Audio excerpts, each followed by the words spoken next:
In this lesson, we're going to talk all about the fundamentals of building sidebars on your WordPress website. The example I have up on the screen right now is from Kelly's site, and she has the sidebar on the right side of her page.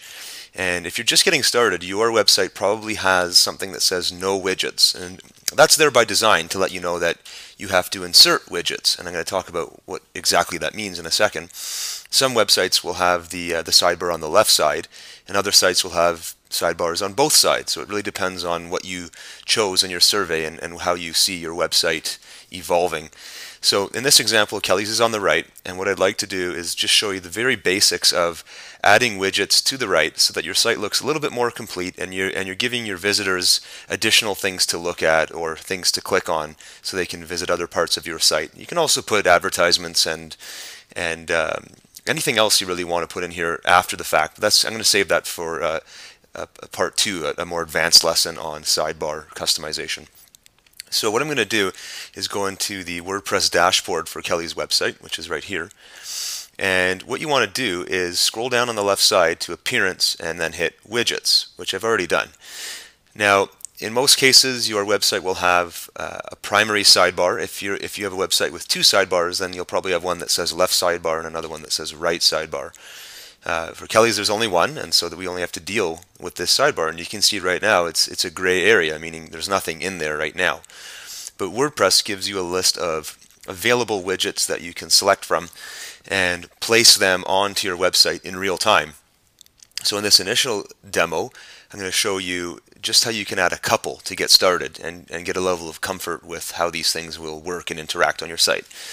So for Kelly, let's start with, I like the headway search. This is just a search box that people can use to search for things on your website. So if you have an article directory, or if you've written a bunch of blog posts about different topics, they can search for it. I didn't actually do that correctly, but what you do is you grab the widget with your mouse and you just drag and you drop it into the sidebar here.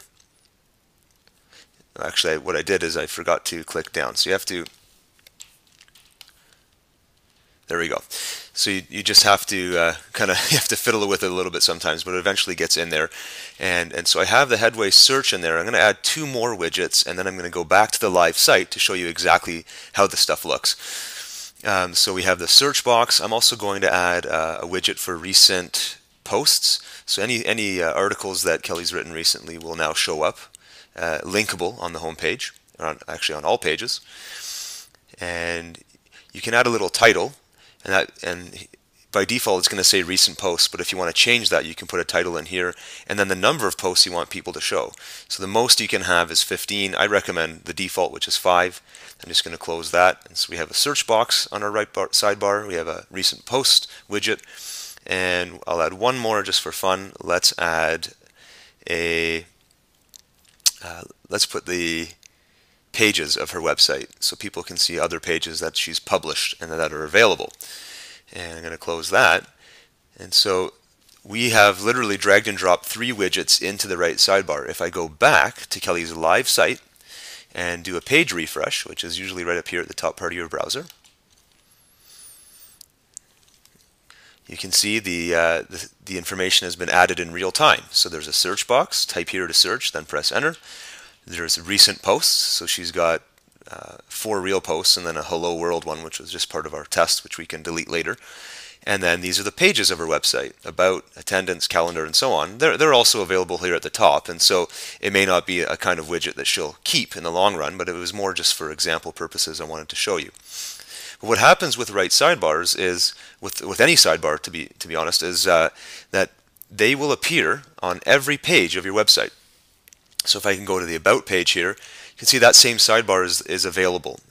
And what's really nice about this is that if you have stuff like articles or an advertisement that you want people to see over and over, as they scroll and read new information on your site, it's still kept there and preserved on that right sidebar, and they see it over and over again. So I really like that feature. Your sidebar kind of lives independent of your content.